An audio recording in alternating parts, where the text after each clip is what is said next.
ହେଇନଥିବ ମ ମୁଁ ଖଟିଛି ଖରା ତରାକୁ ନ ଅନେଇକି ଆମେ ସ୍ୱାମୀ ସ୍ତ୍ରୀ ଦିଟା ଦିନ ରାତି ପଡ଼ିଥାଉ ବିଲରେ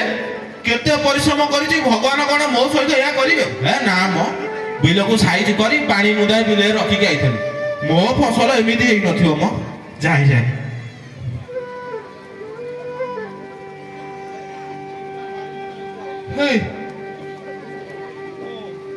ଏଇଟା ମୋ ଜମିଟି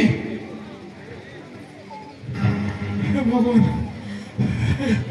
ମୋ ଜମି ଭାଇ ସନାଇ ଭାଇ ରେ ଦୌଡ଼ିଆ ଭଗବାନ ମୋ ଜମିରେ କଣ ପାଣି ନାହିଁ ମୋ ଫସଲ ସବୁ ନଷ୍ଟ ହୋଇଗଲା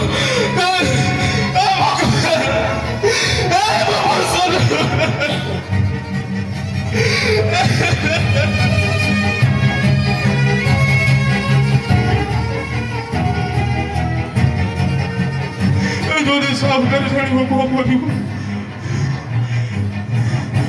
ফসল ସବୁ ଯାକ ପଚି ଯାଇଛି ଫସଲ ସବୁ ନଷ୍ଟ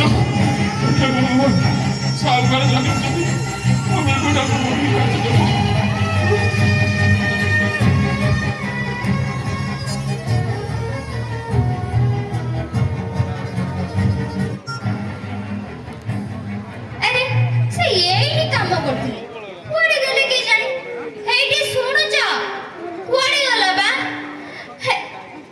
ଦେଖ ସେତେବେଳୁ ଡାକୁଛି ସିଏ ତାଙ୍କର ଏଇଠି ବସିଛନ୍ତି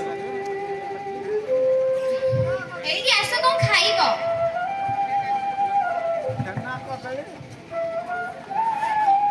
ହେଇଠି ଆସୁନ କିଛି ଖାଇନଥିଲ ଆସ କଣ ଦିଟା ଖାଇଦବ ହେଇଠି ଆରେ ହେଇଠି ହଁ ଆସ ଖାଇବ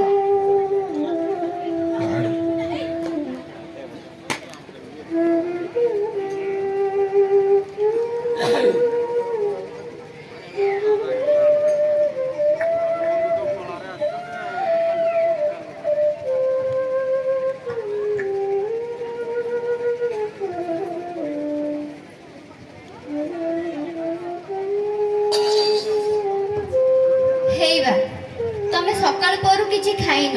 ଗୁଣ୍ଡାଟେ ନ ଖାଇକି ଏମିତି ପାଣି କଣ ପାଇଁ ପୁରେଇ ଦେଲ ମୋର ଆଉ ଇଚ୍ଛା ନାହିଁ ଲୋ ତୁ ନେଇ ଯା ତୋ ଖାଇବା ନେଇକି ତୁ ଯା ଆଉ ଖାଇବି କାହିଁକି କାହିଁକି ତତେ କଣ କହିବି ଏଠି ତତେ ବିଲ ଗୁଡାକ ଦେଖାଯାଉନି ସବୁ ଯାକ ବିଲରୁ ପାଣି ଢାଇ ଫାଟିକି ମରୁଡ଼ି ପଡ଼ିଛି ବିଲ ମାଟି ଆଁ କରିକି ଅନେଇଛି ତୁ ଜାଣିଛୁ ଆର ଥରିକ ସାହୁକାର ମତେ ପଇସା ଦେଇଥିଲା ଚାଷ କରିବା ପାଇଁ ସେ ବି ଆର ଥରିକ ବି ମରୁଡ଼ି ପଇଲା ଯେ ସାହୁକାର ପଇସା ଦେଇପାଇଲେ ଯାଚ୍ଛତ କଥା ମତେ ସାହୁକାର କହିଥିଲା ଯଦି ଏଇଥରିକ ପଇସା ନ ଦେବୁ ତୋ ଘର ଢିଅ ବାଡ଼ି ସବୁ ମୋ ନାଁରେ କରିଦେବୁ ତା ଗୋଡ଼ ହାତ ଧରିକି ପଇସା ଆଣିକି ଚାଷ କରିଥିଲି ଲୋ ହେଲେ ବିଲର ଅବସ୍ଥା ଦେଖିଲୁ କଣ ହେଇଛି ବିଲରେ ପାଣି ନାହିଁ ବିଲ ଫାଟିକି ହାମେଲା କରିଛି ଆଉ କିଛି ବାଟ ନାହିଁ ଲୋ ଆଉ କିଛି ବାଟ ନାହିଁ ନା ତମେ ସେମିତି ଜମାରୁ ବି କୁହନି ଠାକୁରାଣୀ ଅଛନ୍ତି ସେ ସବୁ କିଛି ଠିକ କରିଦେବେ ତମେ ମନା କରୁଛ ସେ ଠାକୁରାଣୀ ନା ମୋ ଆଗରେ ଧରିବୁ ନାହିଁ ବୋଲି ଠାକୁରାଣୀ ଠାକୁରାଣୀ ଠାକୁରାଣୀ କଣ କରିଦେଲେ ସେ ଠାକୁରାଣୀ ଆରେ ଯଦି ତ ଠାକୁରାଣୀ ଥାନ୍ତେ ତାହେଲେ ଆର ଥରିକ କଣ ମୋ ବିଲ ମରୁଡ଼ି ପଡ଼ିଥାନ୍ତା ନା ଏ ଥରିକ ବି ମୋ ବିଲରେ ମରୁଡ଼ି ପଡ଼ିଥାନ୍ତା ଏଇ ଥରିକ ସେ ଠାକୁରାଣୀ କଣ କରିପାରିବ ଠାକୁରାଣୀ ଆଲୋ ଶୁଣ ଗାଁ ସାରା ଧାର ଉଧାର କରିକି ଟୋକାଟାକୁ ଆମର ବାହାରେ ପାଠ ପଢେଇଥିଲି ସେ ଗୋଟେ କୋଉ କମ୍ପାନୀରେ ଚାକିରି କରୁছিল କାଲି ସକାଳେ ରାତି ପାଉ ପାଉ ଆମେ ବି ପଳେଇବା ତା ପାଖକୁ ସେଇ ବାହାରେ ରହି ଦାଦନ ଖଟିଆ କୋଉ କମ୍ପାନୀରେ ସେଥିରୁ ଯୋଉ ପଇସା ମିଳିବ ସେଇ ପଇସା ଆଣିକି ଘର ଚଳିବ ଆଉ ଯାହା ପଇସା ବଳିବ ସେ ସାହୁକାରକୁ ଦେଇଦବ ଏ ଚାଷ ବାସରେ ଆଉ କିଛି ନାହିଁ ଆରେ ଚଷା ମରିଗଲେ ବି ଏଠି କାହାକୁ ଫରକ ପଡେ ଚାଲିଯିବ କାଲି ସକାଳ ହଉ ହଉ ପୁଅ ପାଖକୁ ପଳେଇଆ ସେଇଠି ଦାଦନ ଖଟିଆ ଠିକ ଅଛି ଚାଲ ଏଗୁଡ଼ାକ ନେଇଛ